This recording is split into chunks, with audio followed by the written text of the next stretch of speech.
Saudara-saudariku yang terkasih dalam Tuhan Yesus Kristus, salam damai sejahtera, horas, berkah dalam. Kita akan belajar Alkitab sambil merenung dengan tema Yesus memilih 12 rasul. Bahan dari Injil Lukas bab 6 ayat 12-19. Ya, saat memilih 12 rasul ini Yesus berdoa ya, supaya pilihannya itu tepat sesuai dengan kehendak Bapa yang di surga. Baik saudara-saudariku yang terkasih, mohon dibantu untuk subscribe, share, dan like dari Tuhanlah Pertolonganku channel. Pakai kata channel ya, agar tidak rancu dengan akun yang lain. Waktu itu pergilah Yesus ke bukit untuk berdoa, dan semalam-malaman ia berdoa kepada Allah. Nah, dalam gambar ini ya menggambarkan bagaimana Yesus berdoa. Dan waktu itu Yesus semalam-malaman berdoa. Coba bayangkan ini, semalam-malaman berdoa kepada Allah. Ini kalau sampai semalam-malaman berdoa tentu ada suatu maksud, ada peristiwa besar yang harus disampaikan kepada Bapa di surga, agar apa yang ia sampaikan kepada Bapa ini nanti yang menjadi nyata di dalam kehidupan atau dipraktekkan, dilakukan dalam kehidupan. Nah, mestinya kita kalau berdoa juga dengan motivasi yang seperti itu ya, supaya semuanya sesuai dengan kehendak Allah. Ketika hari siang, ia memanggil murid-muridnya kepadanya, lalu memilih dari mereka 12 orang yang disebut rasul. Jadi memanggil dan kemudian ini memilih. Ya, jelaslah inisiatif itu berasal dari Yesus. Ya, Yesus yang memulai, ia memanggil dan kemudian memilih ke-12 rasul itu. Simon yang juga diberinya nama Petrus, dan Andreas saudara Simon, Yakobus dan Yohanes, Filipus dan Bartolomeus, Matius dan Thomas, Yakobus anak Alfius, dan Simon yang disebut orang Zelot, Yudas anak Yakobus, dan Yudas Iskariot yang kemudian menjadi pengkhianat. Nah, saudara-saudari, menarik sekali ya di sini Yudas yang menjadi pengkhianat sudah ditulis saat pemilihan rasul pertama. Ini mengindikasikan bahwa Injil ini memang ditulisnya sesudah peristiwa kebangkitan ya. Jadi penulisan Alkitab atau kitab suci itu tidak berarti urut dari kitab Kejadian, terus Keluaran dan seterusnya, Imamat dan seterusnya, atau di Perjanjian Baru dimulai dari Yesus yang terlahir, Bunda Maria yang mengandung sebelumnya, lalu karya Yesus dan seterusnya. Tidak begitu, tetapi justru dimulai dari peristiwa kebangkitan, lalu dirunut peristiwa-peristiwa sebelumnya. Oh, ini toh apa yang sudah dinubuatkan Yesus memang benar-benar terjadi. Nah, meskipun disebut Yudas Iskariot menjadi pengkhianat ya, tetapi rasul-rasul yang lain ya, ini mereka mati sebagai martir. Hampir semuanya ya, kecuali Santo Yohanes. Ya, Petrus mati sebagai martir, Andreas juga dibunuh, Yakobus juga demikian.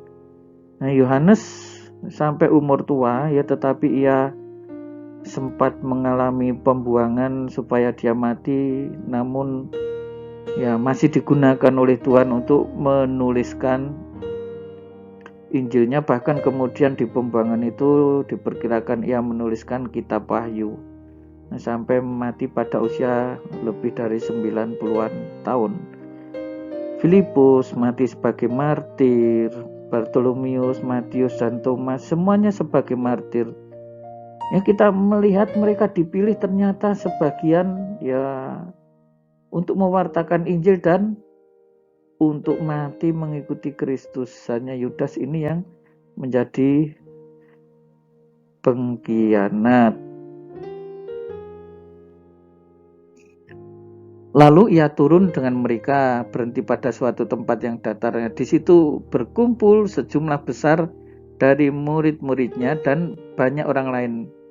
Nah, ini juga mengindikasikan ya, bahwa ternyata murid-murid Yesus pada waktu itu sudah besar, sudah banyak, ya, karena disebut sejumlah besar dari murid-muridnya. Ya, saya meyakini sejumlah besar ini bukan hanya 12 rasul itu saja. Ya, dari sejumlah besar ini kemudian dipilihlah ke 12 rasul, ya, murid-murid yang secara khusus nanti akan memberitakan Injil bersama Yesus. Tetapi juga murid-murid yang lain pun memberitakan Injil bersama dengan Yesus. Dan disebut dan banyak orang lain yang datang dari seluruh Yudea dan Yerusalem, pantai Tirus dan Sidon. Nah, apakah mereka ini muridnya? Ya belum tentu. Ya, yang jelas ya, sejumlah besar murid sudah ikut. Ya, mereka ini bisa jadi calon murid atau orang yang hanya tertarik kepada Yesus karena Yesus telah banyak melakukan mujizat, ataupun hanya orang kagum sementara. Ya, tetapi yang luar biasa ini kan dari berbagai daerah seluruh Yudea, ya kan, Yerusalem, pantai Tirus dan Sidon. Wah, betapa luar biasanya ini orang-orang yang pada waktu itu sudah percaya kepada Yesus. Mereka datang untuk mendengarkan dia dan untuk disembuhkan dari penyakit mereka. Nah, ternyata ini motivasinya, ingin mendengarkan dia dan disembuhkan dari penyakit mereka. Apakah ini jelek? Ya enggak lah. Ya. Mohon kok kepada Tuhan enggak boleh, ya. Tetapi ketika motivasinya hanya untuk itu saja dan tidak mensyukuri anugerah itu, nah itu baru menjadi masalah. Ya ini ya, kehadiran para rasul ini keren-keren ya. Para rasul itu masih sepertinya badannya ini orang-orang yang kekar ya, orang-orang yang kuat. Nah, juga mereka yang dirasuk roh-roh jahat beroleh kesembuhan. Nah, jadi kesembuhan dari penyakit, kesembuhan dari roh jahat. Ya, kita tahu dalam zaman itu orang-orang yang sakit seringkali dianggap karena dosa-dosanya, karena kerasukan roh. Ya, sehingga kalau mereka ini disembuhkan berarti mereka dibersihkan dari dosa dan juga sekaligus dibebaskan dari belenggu roh. Dan memang Yesus melakukan itu. Nah, saudara-saudari, kita pada zaman ini pun ya mestinya mohonlah disembuhkan dari penyakit, dari kelemahan kita. Ya, kita tidak dirasuk roh jahat dalam arti iblis tinggal di dalam diri kita ya, tetapi kadang-kadang ya mohon maaf saya pun mengalami kadang-kadang hati kita berpikiran jahat. Ya, pikiran kita jahat, hati kita ingin melakukan hal-hal yang jahat. Nah, ini kan apa kalau tidak disebut sebagai dirasuk oleh roh jahat? Mohonlah kita disembuhkan oleh Yesus. Nah, pasti Yesus akan menyembuhkan. Dan semua orang banyak berusaha menjamah dia dan disebut ya, karena ada kuasa yang keluar daripadanya dan semua orang itu disembuhkannya. Wah, ini para rasul yang sungguh-sungguh ini keren. Nah, ini Yesus berdoa ya, semalam-malaman ia berdoa. Nah, saudara-saudari yang terkasih ya, disebut semua orang itu disembuhkan, tidak ada kecualinya. Kalau Yesus itu sudah mencintai total, dia mencintai. Nah, atas dasar Yesus yang sudah mencintai itu, baiklah kita juga kembali mencintainya. Karena Tuhan Yesus lebih dulu mencintai, sebagai balasan yang paling layak kita tentunya adalah juga mencintai Yesus. Tuhan Yesus memberkati. Berkah dalam Horas. Jangan lupa untuk subscribe Dari Tuhanlah Pertolonganku channel, like dan bagikan kepada teman-teman. Terima kasih.